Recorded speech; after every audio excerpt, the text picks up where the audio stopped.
ಕಟ್ಟಿ ಬೆಳೆಸಿದ್ದು ಯಾರು ನಿಮ್ಮ ಮರಾಠಿ ಭಾಷಿಕರಲ್ಲ. ಅದರಿಂದ ಅರ್ಥ ಮಾಡ್ಕೋಬೇಕು, ಇದು ಸರ್ಕಾರದ ನಿಯಮ. ನಿಮ್ಗೆ ಮರಾಠಿನೇ ಅಷ್ಟು ಪ್ರೀತಿ ಇತ್ತಂತಂದ್ರೆ ನೀವು ಮಹಾರಾಷ್ಟ್ರಕ್ಕೆ ಹೋಗಿ ಅಲ್ಲಿ ನಿಮ್ ಜೀವನ ಮಾಡ್ರಿ, ಮುಂಬೈಗೆ ಹೋಗ್ರಿ, ಪುಣೆಗೆ ಹೋಗ್ರಿ, ನಮ್ದೇನು ಅಭ್ಯಂತರ ಇಲ್ಲ. ಬೇಕಾದ್ರೆ ನಾವು ಟ್ರೈನೇ ಮಾಡಿ ಕಳಿಸ್ತೀವಿ ನಿಮಗೆ.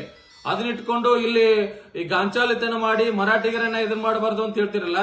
ಕನ್ನಡಿಗರು ನೀವು ಮರಾಠಿ ಬೋರ್ಡ್ ಹಾಕಿದಂತ ಅಂಗಡಿಗಳಿಗೆ ಬರೋದು ಬಿಟ್ರೆ ನಿಮ್ಮ ಜೀವನ ನರಕ ಆಗಿ ಹೋಗ್ತದ. ಬೆಳಗಾವಿ ಜಿಲ್ಲೆ ಇರುವಂತ ಮರಾಠಿಗರು ಕನ್ನಡಿಗರು ನಿಮ್ಮ ಇಲ್ಲಿ ಅಂಗಡಿಗಳಿಗೆ ಬಂದು ವ್ಯಾಪಾರ ಮಾಡಿದ್ರೆ ಅದು ನಿಮ್ಮ ಲಾಭಕ್ಕಾಗಿ. ಅದು ನಿಮ್ಮ ಬೆಳಗಾವಿಯಲ್ಲಿರುವಂತ ಎಲ್ಲಾ ಮರಾಠಿಗರು, ಎಲ್ಲ ಮಾರ್ವಾಡಿಗಳಿಗೋ, ರಾಜಸ್ಥಾನಿಗಳಿಗೋ, ಯುಪಿಗಳಿಗೋ, ಬಿಹಾರಿಗಳಿಗೋ ನಿಮ್ಮ ಜಾಗ ಎಲ್ಲ ಕೊಟ್ಟು ನೀವು ಎಲ್ಲ ಅವ್ರ ಮನೆಯಲ್ಲಿ ಬಾಡಿಗೆ ಇರುವಂತ ಪರಿಸ್ಥಿತಿ ತಂದಿಟ್ಟಿದ್ದೀರಿ. ಹಿಂದೂ ಎಂದು ಅಂತ ಹೇಳಿ ಆ ಮರವಾಡಿಗಳನ್ನ ನಿಮ್ ಕಡೆದಾಗ ಇಸ್ಕೊಳಕ್ ತಾಕತ್ತಿದೆಯಾ ನಿಮ್ಮ ಹತ್ರ? ಇಲ್ಲಿ ಸ್ಥಳೀಯರ ಎಲ್ಲ ಮರಾಠಿಗರನ್ನ ಬಲಿ ಕೊಡುವಂತ ಕೆಲಸ ಮಾಡಿ ಏನ್ ಕೊಟ್ಟಿದ್ದೀರಿ ನೀವು? ಮಹಾರಾಷ್ಟ್ರ ಸರ್ಕಾರ ಮಹಾತ್ಮ ಜ್ಯೋತಿಬಾ ಫುಲೆ ಅವರ ಹೆಸರಲ್ಲಿ ಏನು ಆರೋಗ್ಯ ವಿಮೆ ಕೊಡ್ತಾ ಇದೆ ಅಂತೇಳಿ ಇಡೀ ದಿವಸ ಕಡ್ಲೆಕಾಯಿ ತಿಂತ ಇದ್ರಿ, ನೀವು ಚುರುಮರಿ ತಿಂತ ಇದ್ರಿ. ನಿಮ್ಗೆ ತಾಕತ್ತಿದ್ರೆ ನೋಡೋಣ್ರಿ, ಬೆಳಗಾವಿ ಗಡಿ ಭಾಗದಲ್ಲಿರುವಂತ 1,000 ಜನಕ್ಕೆ ನೌಕರಿ ಕೊಡ್ಸ್ರಿ ನೋಡೋಣ. ಬೆಳಗಾವಿ ಮುಖಂಡರು ದೀಪಕ್ ದಳ್ವಿ ಆಗಿರ್ಬೋದು, ಮನೋಹರ್ ಕಿನೇಕರ್ ಆಗಿರ್ಬೋದು, ಶುಭಂ ಶೆಳ್ಕೆ ಆಗಿರ್ಬೋದು. ನಿಮ್ಗೆ ತಾಕತ್ತಿದ್ರೆ ಮಹಾರಾಷ್ಟ್ರ ಸರ್ಕಾರ ಕಡೆಯಿಂದ ಗಡಿ ಭಾಗದ 1,000 ಜನಕ್ಕೆ ನೌಕರಿ ಕೊಡ್ಸ್ರಿ ಸರ್ಕಾರದ್ದು.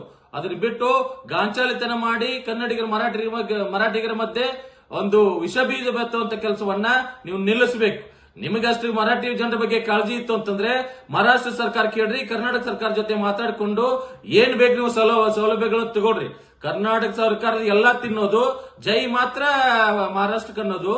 ಅದು ಮಹಾರಾಷ್ಟ್ರ ಸರ್ಕಾರ ಕೂಡ ಯಾವ ರೀತಿ ಪಾಕಿಸ್ತಾನ ಸರ್ಕಾರ ಮಾಡ್ತದಲ್ಲ, ಕಾಶ್ಮೀರಲ್ಲಿ ಮುಸ್ಲಿಮರಿಗೆ ಅವ್ರಿಗೆ ದುಡ್ಡನ್ನು ಕಳಿಸಿ ಭಯೋತ್ಪಾದನೆ ಮಾಡ್ಲಿಕ್ಕೆ ಮಹಾರಾಷ್ಟ್ರ ಸರ್ಕಾರ ಕೂಡ MES ನವರನ್ನ ಕನ್ನಡಿಗರ ವಿರುದ್ಧ ಎತ್ತು ಕಟ್ಟೋದಕ್ಕೆ ಭಯೋತ್ಪಾದಕರನ್ನಾಗಿ ಮಾಡ್ತಾ ಇದೆ. ಇಂತ ನಿಮ್ಮ ಭಯೋತ್ಪಾದನೆಗೆ ಕರ್ನಾಟಕ ರಕ್ಷಣಾ ವೇದಿಕೆ ಕನ್ನಡಿಗರು ಯಾರು ಹೆದರೋದಿಲ್ಲ. ನೀವು ಭಯೋತ್ಪಾದನೆ ಮಾಡೋರಾದರೂ ನಾವು ಕನ್ನಡದ ವಿಷಯದಲ್ಲಿ ನಾವು ಭಯೋತ್ಪಾದಕರಾಗಲು ರೆಡಿ ಇದ್ದೀವಿ. ಅದನ್ನ ಎದುರಿಸೋದಕ್ಕೆ ನಾವು ರೆಡಿ ಇದ್ದೀವಿ. ನಿಮ್ಮ ಇಂಥ ಗಾಂಚಾಲಿತನವನ್ನ ಇಲ್ಲಿಗೆ ಬಿಡ್ರಿ ಅಂತೇಳಿ ಹೇಳ್ತೀವಿ.